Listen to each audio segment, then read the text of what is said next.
Episode के starting में हम स्कल के बेस को देखते हैं जहाँ पर निक फ्यूरी आया होता है ताकि वो ग्रावी को द हार्वेस्ट दे सके और बदले में पृथ्वी को बचा सके। और फिर अगले सीन में हम देखते हैं कि रोडी यूएस प्रेसिडेंट को बता रहा था कि कैसे रशिया और स्कल ने मिलकर हम पर हमला किया था और इसलिए हमें भी कुछ एक्शन लेना होगा। आगे हम देखते हैं कि निक फ्यूरी जब स्कल के बेस पर पहुंचता है तो वो आके रेडियो एक्टिव हवा की वजह से निक फ्यूरी बीमार पड़ने लगता है और वो वहाँ पर ये भी देखता है कि वहाँ पे काफ़ी सारे स्कल मरे पड़े थे।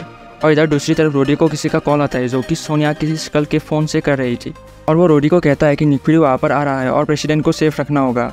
और फिर सोनिया उन सभी गार्ड को मारने लगता है ताकि प्रेसिडेंट को बचा सके।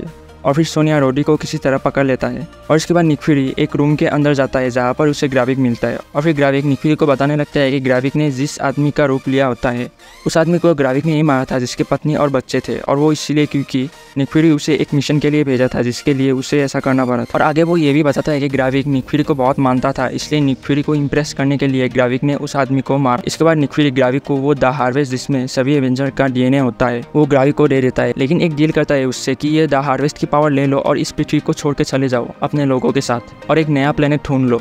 और उसके बाद ग्राविक उस डीएनए के सैंपल को एक बॉक्स के अंदर फिट करने के बाद ग्राविक मशीन के अंदर खड़ा हो जाता है जहाँ पर निक फ्यूरी भी बैठा हुआ था। और फिर ग्राविक को सभी एवेंजर की ताकत मिल जाता है और फिर ग्राविक निक फ्यूरी को मारने की कोशिश करता है लेकिन मार नहीं पाता और वो इसलिए क्योंकि वो दरअसल गाया थी जो कि निक फ्यूरी का रूप लेकर आई थी। और फिर गाया ग्राविक को मारने लगता है क्योंकि पहले तो ग्राविक ने गाया की मदर को मारा था और इस बार उसकी फादर को, इसलिए गाया बदला लेने के लिए ग्राविक को मारने आई होती है। और फिर इधर निक फ्यूरी हॉस्पिटल पहुंच जाता है प्रेसिडेंट को बचाने के लिए और फिर निक फ्यूरी प्रेसिडेंट को बताने लगता है कि ये रोदी असली रोदी नहीं है, एक रुपया है। और फिर निक फ्यूरी प्रेसिडेंट को कन्विंस करने लगता है कि अगर आपने हमला नहीं रोका तो जितने भी गवर्नमेंट ऑफिसर है जो कि ग्राविक की बेस के नीचे है वो सब भी मारे जाएंगे। और फिर इधर गाया और ग्राविक के बीच में फाइट चल रहा होता है और फिर गाया ग्राविक पर सभी एवेंजर का पावर इस्तेमाल करती है लेकिन ग्राविक को कुछ भी नहीं होता क्योंकि दोनों के पास सेम पावर होते हैं। और फिर गाया किसी तरह ग्राविक को मार देती है। और फिर इधर निक फ्यूरी प्रेसिडेंट को कन्विंस कर रहा था कि हमला डिले कर दे, अगर मैं गलत निकला तो मुझे जेल भेज देना लेकिन हमला रोक दे। और फिर रोदी सोनिया से गन छीनने की कोशिश करता है लेकिन तभी निक फ्यूरी उसे गोली मार देता है। तभी प्रेसिडेंट को पता चलता है कि वो दरअसल एक स्कल था।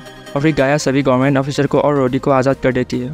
इसके बाद गाया कहीं पर जा रही होती है कि तभी सोनिया उसकी पीछा करते हुए उसे एक बात बताने आई होती है कि प्रेसिडेंट ने स्कल के खिलाफ एक वॉर ऐलान कर दिया और मैं बस ये चाहता हूँ कि तुम अपने लोगों को प्रोटेक्ट करो और मैं अपने लोगों को करूँगा और निक फ्यूरी और टेलोस ने जो गलती की थी वो हम नहीं करेंगे। इसके बाद निक फ्यूरी प्रेसिडेंट को कॉल करके ये बताता है कि आपने बहुत बड़ी गलती कर दी है, ये बोल के कि हम स्कल के खिलाफ वॉर पे जाएंगे क्योंकि यहाँ पे जो अच्छे स्कल थे उनको भी लोग मार रहे हैं। इस पर प्रेसिडेंट कहता है कि अगर तुम स्कल का फला चाहते हो तो सारे स्कल को पीछे से निकालो। और फिर निक फ्यूरी वापस स्पेस के सेबर में जाने की तैयारी कर रहा होता है। तभी उसकी वाइफ वहाँ पर आती है और निक फ्यूरी उसे बताती है कि एक गुड न्यूज़ है कि क्री अब स्कल को रहने के लिए जगह देंगे, लेकिन उसकी वाइफ इस बात पर यकीन नहीं करती है। और निक फ्यूरी प्रिसिला से कहता है कि तुम मेरे साथ चलो और वहाँ पर हम एक साथ रहेंगे। और फिर बहुत सारी बातें करने के बाद आगे वो दोनों किस करते हैं। किस करने के बाद वो दोनों स्पेसशिप के अंदर जाते हैं और इसी के साथ सीक्रेट इन्वेजन का फाइनल एपिसोड यहीं पर ख़त्म हो जाता है।